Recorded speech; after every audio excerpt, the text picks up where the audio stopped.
हमारे देश में मंदिरों का बड़ा महत्व रहा है। एंशिएंट इंडिया से मॉडर्न इंडिया तक हमारे मंदिरों ने हमें काफ़ी कुछ सिखाया। मंदिर हमारे प्राचीन भारत के बेहतरीन आर्किटेक्चर को दर्शाते हैं, चाहे वो एलोरा का कैलाश टेम्पल हो या तंजावुर का बृहदेश्वर टेम्पल। और भी हमारे भारत के मंदिरों ने ये दिखाया कि बिना किसी मॉडर्न इक्विपमेंट के बावजूद भी हमने ऐसे मंदिर बनाए जो उस समय के हिसाब से इम्पॉसिबल थे। साथ ही साथ मंदिर हमारे सिविलाइजेशन का बेस रहा है, हमारा हेरिटेज रहा है। मंदिरों ने हमें अपने प्राचीन भारत के समाज के बारे में काफ़ी कुछ बताया। जैसे खजुराहो के टेम्पल्स हमें उस समय की रोज़ की एक्टिविटी के बारे में दर्शाता है, जैसे टीचर्स और स्टूडेंट्स, डांसर्स, म्यूजिशियंस और कपल्स। वहीं कोणार्क का सूर्य मंदिर सूर्य के रथ के रूप में बनाया गया है और इसके व्हील्स जो हैं यानी इसके पहिए महीने और सीजन्स यानी ऋतुओं को दर्शाते हैं। मंदिर के अन्य दीवारों पर राजा को अपने गुरु से सलाह लेता हुआ दिखाया गया है। अन्य दीवारों पर लोगों के रोज के जीवन के बारे में दर्शाया गया है। यानी हम ये कह सकते हैं कि मंदिरों से हमें अपने प्राचीन इतिहास और उस समय की सोसाइटी, वॉर, विक्ट्री, इन सब के बारे में जानकारी मिली। उस समय के मंदिरों में और अब के भी मंदिरों में काफ़ी ज़्यादा मात्रा में वेल्थ होती थी, थ्रू लोगों द्वारा मंदिरों में दान करके या राजाओं द्वारा, और इससे मंदिरों का विकास भी हुआ। और यही कारण था कि जो बाहरी मुस्लिम इन्वेडर्स थे उन्होंने सबसे ज़्यादा मंदिरों को ही टारगेट किया, क्योंकि उनको मंदिर के खूबसूरत आर्किटेक्चर से कोई लेना देना नहीं था, बल्कि उनको सिर्फ मंदिरों में जो रिचेस थे उनको लूटना था। महमूद गजनी से लेकर मुगल रूलर्स तक सब ने मंदिरों को सिर्फ दो वजहों से तोड़ा, मिलिट्री कॉन्क्वेस्ट यानी सैन्य विजय और लूटपाट। और जैसा कि अभी मैंने बताया, मंदिरों को टारगेट करने का रीजन सिर्फ धन लूटना और रीजनल अथॉरिटी का सिंबल था। गजनविद डायनेस्टी, जो कि प्रेजेंट डे अफगानिस्तान की गजनी जिसका कैपिटल था, ने हर साल इंडिया के नॉर्थ वेस्ट में कई रेड्स किए। महमूद ने 1000 से 1025 एडी के बीच 17 बार पंजाब और गंगा के मैदानों में अटैक्स किए।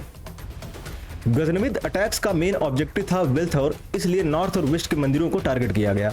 और रिचर्ड एम ईटन के अकॉर्डिंग उस समय मंदिरों को लूटने का रीजन ये भी था कि महमूद गजनी उस वेल्थ का यूज अफगानिस्तान, ईरान और दूसरे मुस्लिम एरियाज में अपने मिलिट्री कैंपेन को चलाने के लिए किया।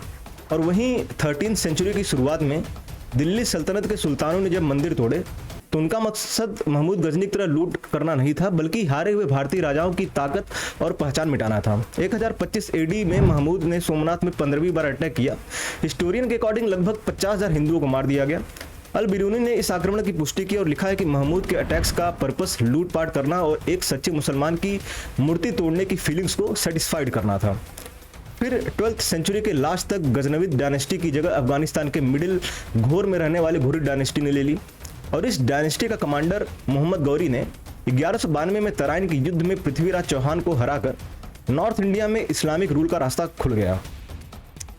फिर 1206 में मोहम्मद गौरी के असैसिनेशन के बाद उसके स्लेव यानी गुलाम कुतुबुद्दीन ऐबक ने ममलूक डायनेस्टी की स्थापना की, जिसे स्लेव डायनेस्टी के नाम से भी जाना जाता है। जब मोहम्मद गौरी की जीत हुई उसके बाद इन लोगों ने अपनी जीत का जश्न मंदिरों को तोड़कर मनाया।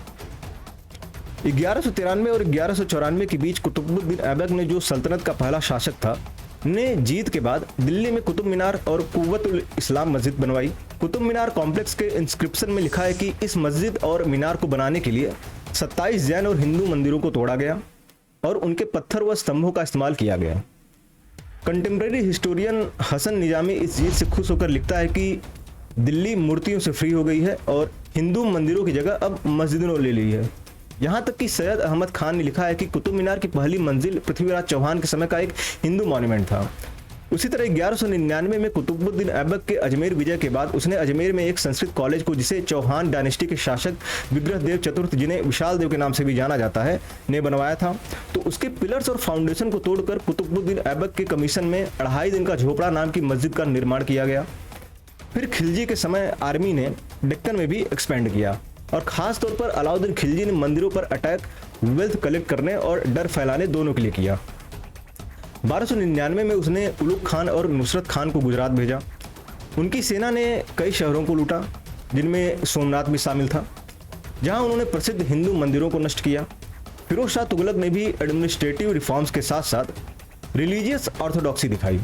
जैसे फुतहत ए फिरोज शाही, जो कि फिरोज शाह की ऑटोबायोग्राफी है, उसमें उसने लिखा है कि जब हिंदुओं ने और उसके आसपास के लोगों ने प्रॉफिट के अगेंस्ट जाकर मंदिरों को बनवाया, तो मैंने उन मंदिरों को तोड़ दिया और उन सभी को मार डाला जो इस मंदिर बनाने के काम में आ गए थे।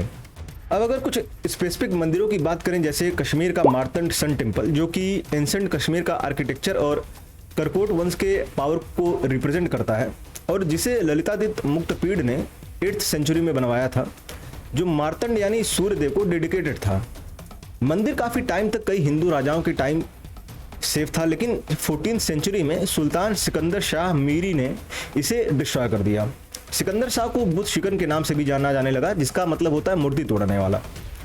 सुल्तान ने यह सब काम धार्मिक भावना से प्रेरित होकर किया था और साथ ही साथ वो सूफी प्रीचर मीर मोहम्मद हमदानी का भी असर उस पर था।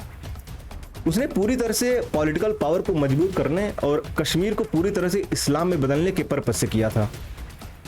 19th सेंचुरी में ये मंदिर ब्रिटिश सर्वे द्वारा फिर से खोजा गया और आर्कियोलॉजिकल सर्वे ऑफ इंडिया ने इसे monument of national importance declare कर दिया। मार्च 2024 में जम्मू और कश्मीर की सरकार ने इस मंदिर को फिर से रिस्टोर करने का काम शुरू किया है। काशी विश्वनाथ मंदिर की बात करें तो इसका इतिहास पिछले 800 सालों से भी पुराना है, जिसमें इसका बनना, टूटना और फिर से बनना शामिल है। रिकॉर्ड्स ये बताते हैं कि इस जगह पर पहले विश्वेश्वर या सिद्धेश्वर नाम का मंदिर हुआ करता था, जिसका निर्माण महाराज जयचंद्र गहरवार ने 1170 से 1189 के बीच बनवाया था। काशी विश्वनाथ को पहली बार बड़े पैमाने में तोड़ने का इंसिडेंट 12th सेंचुरी यानी 1194 ईस्वी में मोहम्मद गौरी का सेनापति कुतुबुद्दीन ऐबक ने तोड़ा। इस दौरान 1000 से ज़्यादा हिंदू मंदिरों को तोड़ा गया और इसमें सबसे मेन काशी विश्वनाथ मंदिर था। हिस्टोरिकल रिकॉर्ड्स ये बताते हैं कि बाद में टेम्पल के फाउंडेशन पर रजिया सुल्तान द्वारा मस्जिद का निर्माण किया गया। फिर 1585 ईस्वी में मुगल बादशाह अकबर के समय के राजा मान सिंह ने फिर से इसका पुनर्निर्माण करवाया और इसके बाद 1699 ईस्वी में औरंगजेब के समय उसने मंदिर को तोड़ने का ऑर्डर दिया और इसके बाद इस मंदिर को तोड़कर उसी जगह पर मंदिर के कुछ हिस्सों का इस्तेमाल करके ज्ञानवापी मस्जिद का निर्माण किया गया।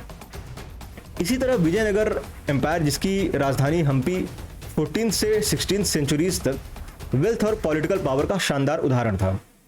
हरिहर कृष्णदेव राय जैसे शासकों ने काफ़ी मंदिरों का निर्माण किया, जैसे विट्ठल टेम्पल, विरूपाक्ष टेम्पल और हजारा टेम्पल। फिर 1565 ईस्वी में विजयनगर आर्मी, जिसको राम राय लीड कर रहे थे, उनको तालीकोट के युद्ध में डेक्कन सल्तनत का जो गठबंधन था यानी बीजापुर, अहमदनगर, गोलकुंडा और बिदार के शासकों के हार का सामना करना पड़ा। फिर इन सभी जीते हुए शासकों ने मिलकर पूरे शहर को जलाया और लूटा गया और इसके कारण वहाँ के बड़े मंदिर द्वार और मूर्तियाँ भी नष्ट हो गई। विट्ठल टेम्पल कॉम्प्लेक्स सबसे ज़्यादा और सिस्टमैटिक तरीके से डिस्ट्रॉय किया गया, खासकर मंदिर के बीच वाले हिस्से और महामंडप को ज़्यादा डैमेज किया गया।